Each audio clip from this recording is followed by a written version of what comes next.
Hey, good morning everybody, and I'm here to kind of give my thoughts on some of the things last night that happened at Hell in a Cell, at WWE's Hell in a Cell pay-per-view.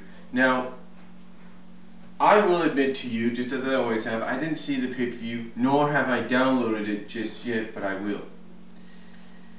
But let me explain something about some of the things that occurred last night at Hell in a Cell.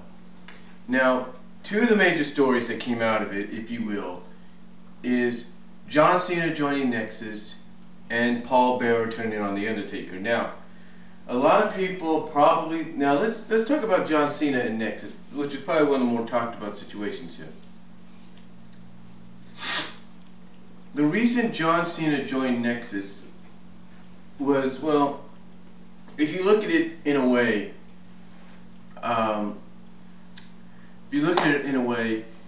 John Cena versus Nexus was kind of inevitable, if you will, because if you think about it, if the stipulation was added in for the pay-per-view match maybe 4 weeks in advance, let's say Hell in a Cell, instead of being 2 weeks, was 4 weeks later, like where bragging rights is. Let's say that was to happen. Let's say this happened that way. Everybody knows that if you put a group or a stable's future on the line 4 or 5 weeks in advance, that stable and that group is going to disband. They're going to fall apart. Let's take a look at 2001. Okay, let's take a look at 2001. The day after No Mercy, which was in Kansas City, and it's kind of ironic we're going to be in Wichita, Kansas tonight, but the day after in Kansas City, Vince McMahon and Shane McMahon both agreed to a winner-take-all match of Survivor Series, and that whoever won, the losing company would go out of business, right?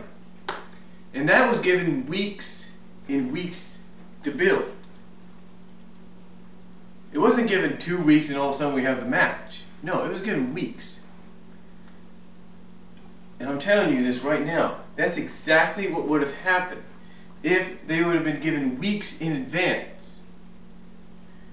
There's no doubt the Nexus group would have disbanded last night. Now, as far as the mysterious assailants, the ones that helped Wade Barrett win last night, a lot of people are saying it could be McGillicuddy and Harris that helped Nexus. And if it is, it is.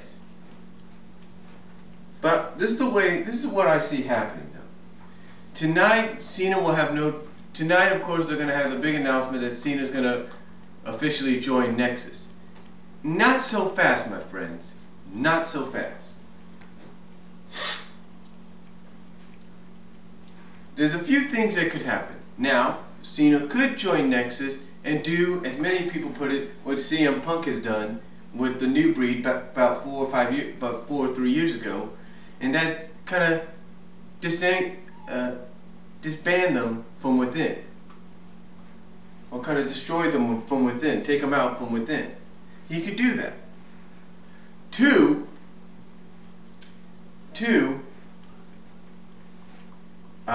John Cena could turn heel, could finally say, you know what, maybe joining Nexus is not a bad idea. But I think the more logical reason would be the first one. The second, yeah, people are hoping for that, but that's not going to happen because John Cena is like today's Hulk Hogan. And three, I think the more other logical thing is that the general manager will give Cena one more match. That's right. He'll give him one more match against Wade Barrett.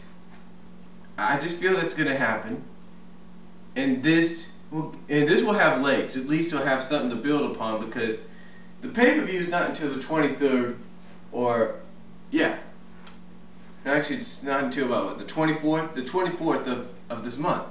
So if you think about it, it's got 20 days to build. So 20 days to bragging rights, and it's got time to build. So think of it that way.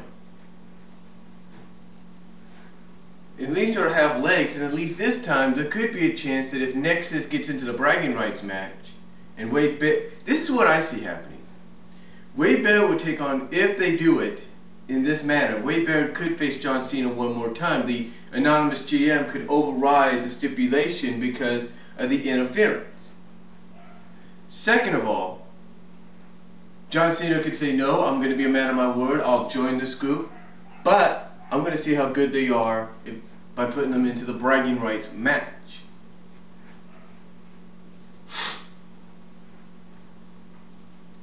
But again, you know, we could actually have a lot of fun over the next few weeks with this, because if John Cena was to join them, then yeah, he could do what CM Punk does, or did.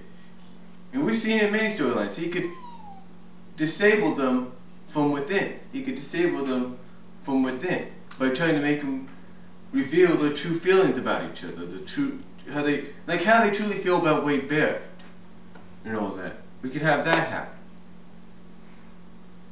But then again, we'll find out. But then again, we'll find out. And again, like I say, the possibilities, those are two possibilities. You know, John Cena could join Nexus and disable them from within, or he's going to have another match with Wade Barrett with the GM overriding last night's stipulation because of the interference of Nexus, even though they didn't seem like it. It didn't seem like it. So anyway, those are the three things that I see happening. The last two, the first one and the last one, being the more logical and more sensible of the decisions that WWE can make. And if they do have a rematch between Wade Barrett and John Cena, the stipulations will be the same, but they'll probably enforce the stipulation that if anybody interferes on both of their behalves, then both will lose.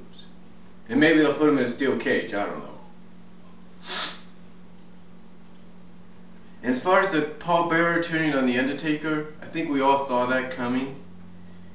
I mean, apparently they're going to use what happened 6 years ago as a continuation into this story. I think that's what we're going to see. And then I got a feeling, and think of it this way. Think of it this way. Kane will take on The Undertaker one more time. It won't be at bragging rights. If it's at bragging rights, it's different. But it's not going to be at bragging rights, because I got a feeling at bragging rights we're going to have World Champion against WWE Champion. But what I do see is that Survivor Series, Undertaker will beat Kane, because that'll be 20 years since Undertaker debuted in the WWE. 20 years, so think of it that way. Undertaker debuted, and at Survivor Series, there you go, he'll have his match. But the reason Paul Bearer turned on him, again, it's a continuation, believe it or not, if you will, a sequel, if you will, to what happened 6 years ago when Undertaker supposedly buried Paul Bearer alive in concrete. So that's why I think it happened.